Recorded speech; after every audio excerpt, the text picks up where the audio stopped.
नमस्कार, मैं डॉक्टर अचल अपनी पुस्तक महान गणराज्य गढ़मंडला के खास चैप्टर्स के बारे में बताने का जो वायदा किया था उसके अनुसार आज 30वां वीडियो जारी कर रहा हूं।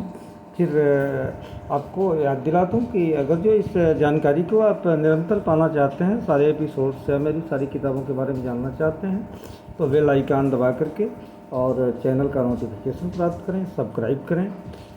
तो बात करते हैं महान गणराज्य गढ़मंडला के खास चैप्टर्स के बारे में। जैसा कि मैं इसके पहले बता चुका हूं कि राजाओं के शासनकाल का ठीक से अध्ययन करने के लिए पूरे शासनकाल को 4 भागों में बांटा गया है।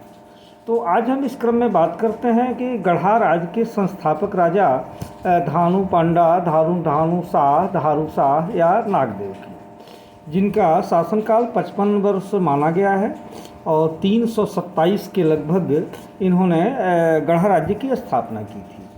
हालांकि रामनगर के वंशावली में जो राजा हृदय शाह ने स्थापित किया था, या गढ़ निरपेश वर्णनम जो खंड काव्य है जो पंडित रूपनाथ झा ने लिखा था, तो इसमें इनकी चर्चा नहीं आती है।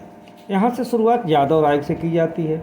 हालांकि ये भी पता चलता है कि यादव राय को जो है राज्य जो है उत्तराधिकार में मिला था। तो जब उत्तराधिकार में मिला था तो निश्चित ही एक राजा होगा संस्थापक जिसने राज्य स्थापित करके और यादव राय को उत्तराधिकार में दिया था। इस संबंध में रामभरोस अग्रवाल और डॉक्टर ये कैप्टन बगलर ने धारू शाह को ही संस्थापक राजा मानते हैं, जिसके लिए साक्ष्य के रूप में इन लोगों ने धारू शाह के से संबंधित लोकगीत, लोक कथाएँ, जन विश्वास, उनके मंदिर और समाज के साक्ष्य में मानते हुए धारू शाह को ले आकर के इस राजवंश की स्थापना का श्रेय देते हैं। लोक कथाओं के अनुसार एक गूढ़ कन्या और एक नाग देवता जो इंद्र के पुत्र हैं, जो साप बस उस वन में रहा करते थे, उनके संयोग से जो है एक पुत्र का जन्म होता है, जो आगे चल कर के देवी का भक्त होता है, काली का भक्त होता है, जिसे कंकाली दई भी कहते हैं, काली भी कहते हैं। और इनके उपासना से प्रभावित होकर के और उस क्षेत्र के लोग इनके नेतृत्व में रहने लगते हैं, यानी एक राज्य की स्थापना हो जाती है। आध्यात्मिक नेतृत्व से लेकर के राजनीतिक नेतृत्व तक ये मामला पहुंच जाता है।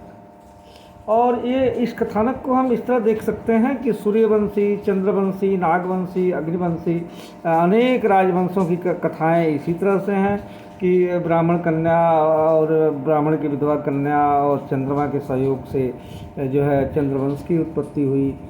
तो ऐसी कथाएं स्वाभाविक हैं और लगभग जो है विश्व में प्रत्येक संस्कृति में, प्रत्येक सभ्यता में इस तरह के मिथक मिल जाते हैं राजाओं के विषय में। इसलिए राजाओं को प्रभु का प्रतिनिधि माना जाता है। आप दंतेश्वरी देवी के पुत्र के रूप में काकतीय गुणवंश के राजा जो हैं वहाँ दंतेश्वरी या छत्तीसगढ़ में हैं। तो इस कथा को हम आगे ले जाते हैं तो कहते हैं कि इतने बड़े भक्त थे कि उन्होंने किसी समय अपना सिर काट करके महाकाली को समर्पित कर दिया था, कंकाली देवी को। फिर कंकाली देवी ने उन्हें जीवित किया था, सर्व सिद्धियों का आशीर्वाद दिया था, राजा बनने का वरदान दिया था और इस वरदान के आधार पर वो राजा बने। और फिर उनकी कीर्ति ऐसे चारों तरफ फैल जाती है और यह फैलने की स्थिति ये है कि इनकी कथाएं जो है गोंडी में, छत्तीसगढ़ी में, पंजाबी में, भोजपुरी में, अवधी में तमाम देवी के पूजन के समय इनके गीत गाए जाते हैं, लोकगीत हैं।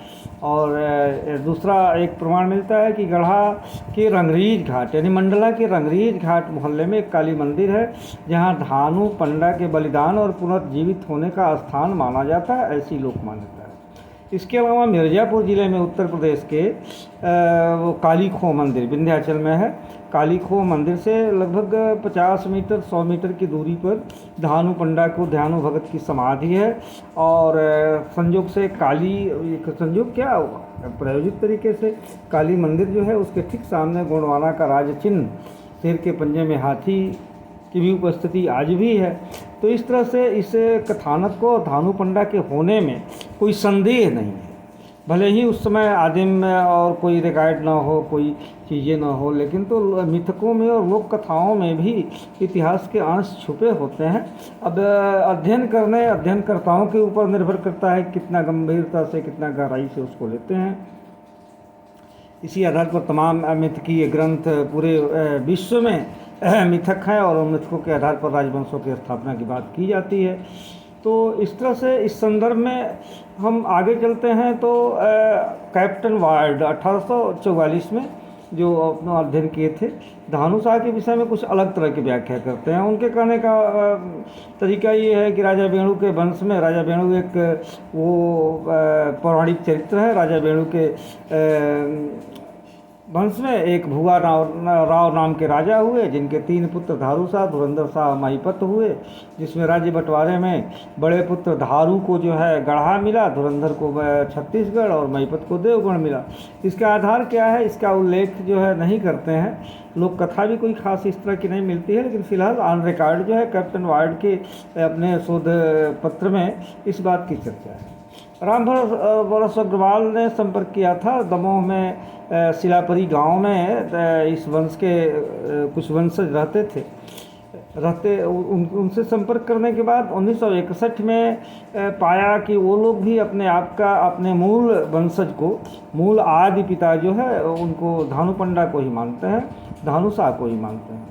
धानुषा या धारुषा के विषय के वंशजों के हवाले से हीरालाल भी लिखते हैं कि सप्तगुण की गर्वी नामक कन्या और सापवश नाग के रूप में रह रहे इंद्र के पुत्र के संयोग से धारुषा का जन्म हुआ था, जो धन और राज्य का वरदान दे करके देवलोक, नागलोक जो है और देवलोक जो है चले गए। इस प्रकार जो है पुत्र का नाम धानुषा के अलावा एक नाम नागदेव भी है। ये इसके रेफरेंस में कैप्टन वार्ड का notes on Mandla Gond page 18 और मध्य प्रदेश का इतिहास राय बहादुर हीरालाल चतुर्थ अध्याय में इस तरह का रेफरेंस दिया गया है। धानुषा की एकमात्र संतान जो है पुत्री रत्नावली है, जिसका विवाह जादव राय से हुआ, जो गढ़ा के उत्तराधिकारी बने। और धानुषा के राज्य स्थापना का शासनकाल के संबंध में कोई स्पष्ट जानकारी तो नहीं मिलती है।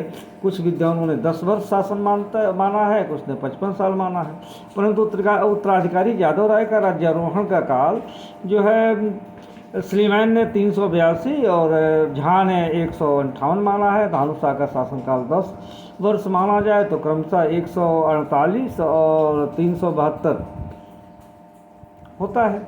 परंतु इस तरह के दैवी शख्स के प्रभाव में धानुषा राजा बनते हैं, जिनके शासनकाल को 10 वर्ष मानना कहीं से उचित नहीं लगता। इस संबंध में 55 वर्ष का शासनकाल अधिक उपयुक्त लगता है, जिनके अनुसार गढ़ा राज्य की स्थापना का काल 103 ईस्वी झा के अनुसार और 327 ईस्वी सुलेमान के साथ होता है। सुलेमान को ज़्यादा प्रमाणिक हम मानते हैं, क्योंकि काफ़ी इतिहासकारों विद्वानों ने इसी को ही माना है।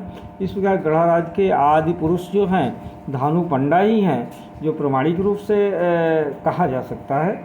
और इसके बाद हम जादव राय की चर्चा करेंगे, और जादव राय के विषय में भी कुछ ऐसे विवादास्पद बातें हैं, लेकिन उन बातों को स्पष्ट करते हुए मैं उनकी चर्चा कल करता हूँ। इसके लिए नया सूचना पाने के लिए आप महान गणराज्य गढ़मंडला, जो अमेजन और फ्लिपकार्ट, स्नैपडील और नम्या प्रेस पर उपलब्ध है, इसे भी देख सकते हैं। और वीडियो के माध्यम से जानकारी प्राप्त करने के लिए आप जो है बेल आइकन दबा करके नोटिफिकेशन और सब्सक्राइब कर सकते हैं। जय हिंद।